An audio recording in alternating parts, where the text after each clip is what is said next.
We're just back home from a trip.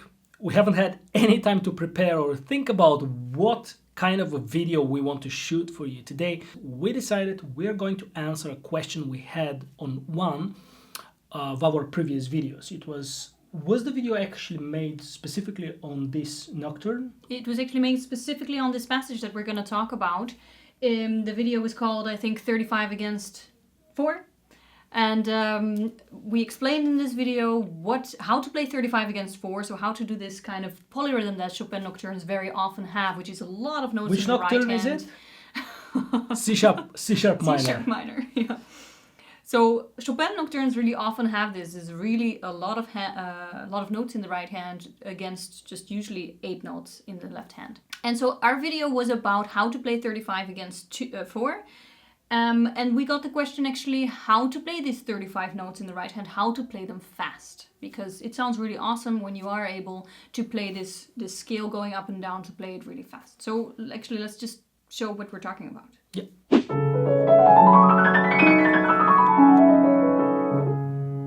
This is the passage we're talking about, and it's one of the most difficult. And if I think generally about how to play a scale fast, I think that it is a simple question and a complicated question in the same time, because you need, obviously, scale is a basic technique, so you need proper technique. But I think that, so if you don't have proper technique, you're never going to get it up to speed. But I think that if I leave that aside, I would say one of the first things I would personally do is play different rhythms.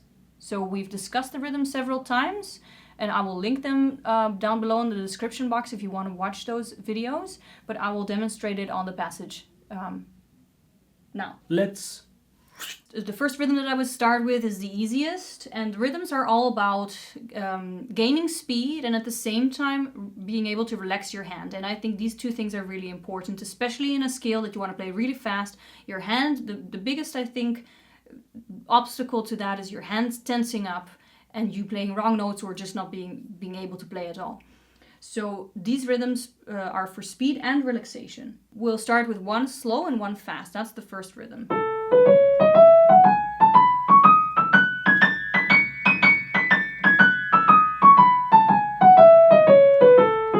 So what I'm doing is fast, slow, fast, slow, fast, slow, fast, slow, fast, slow. That's the rhythm. So a dotted 8th note, 16th, dotted 8th note, 16th. After that, you reverse the rhythm. So you started with one slow and one fast. Now, instead of that, you start with one fast, followed by one slow.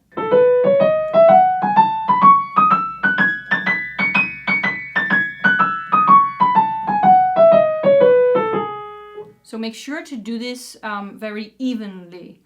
All fast notes should be the same, all slow notes should be the same. And I think that is really the place that I would start. I would stop on every note that aligns with the left hand. Let's assume that you already know which notes align with which notes, right and left hand, because that's your first task. If you don't know, please watch the previous video. And then I would stop on each of these notes of the right hand. What I'm talking about is this, or the B, one of the two. So you want to get speed, you want to be able to conquer the passage in several different sections. The first section will be this, or. Then if you get this fast, then you want to reach the uppermost note.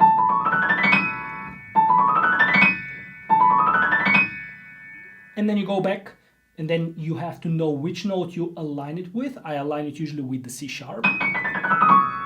So that works for me. And then the last. And now when I'm doing this, because I haven't practiced it for a while in sections like that, you need to know, so that's one, divide it and make sure that you try to have it's 1, 2, 3, 4.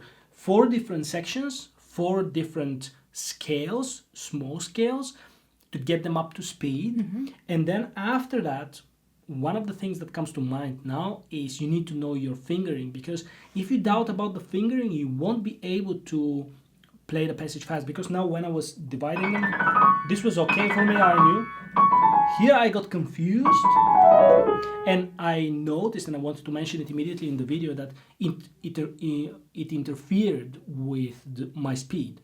So if you're looking for speed, those would be the first two things I like that. would conquer. I think that generally when you have a passage, try to always approach it in steps, in sections, instead of trying to conquer the passage as a whole at once. I think that's a really great advice. Yeah, I think that simplifying is always the secret. Always, if you don't know how to solve something, always think as a rule, simplify. If you're able to simplify it, you see that we actually simplify the passage by fingering. That's a very simple task. And then a very simple task is to divide it. And a logical thing to divide it would be exactly the sections in which you're playing together with the left hand. Yes. So you always have to look at the passage and think logically how to divide the certain specific passage that you're practicing. Generally, you can do a lot of things, and we are not going to add up more stuff. First, try those things. We know that they work, and your speed will definitely improve. And after that, if you need further help, of course, feel free to let us know. And also, what's very useful, perhaps, to those of you who are brave enough, you can sometimes send us a video where you're playing. And if you like that, we can make a video back and upload it on our YouTube channel, explaining, showing how you play, and explaining and giving you tips on what you can do to improve certain passages. Because if you send us a video playing that passage, we can be very specific and cater exactly to your needs, because now we are giving a very general advice. Anyway, we hope that this video was useful. We know these things work, so make sure you try them out. You'll be very happy with the result. If you have any further questions, feel free to let us know down below. Like the video, subscribe to our channel if you like to do that. Thank you for being here and watching for us. As always, recording this video for you was a great pleasure. See you next week.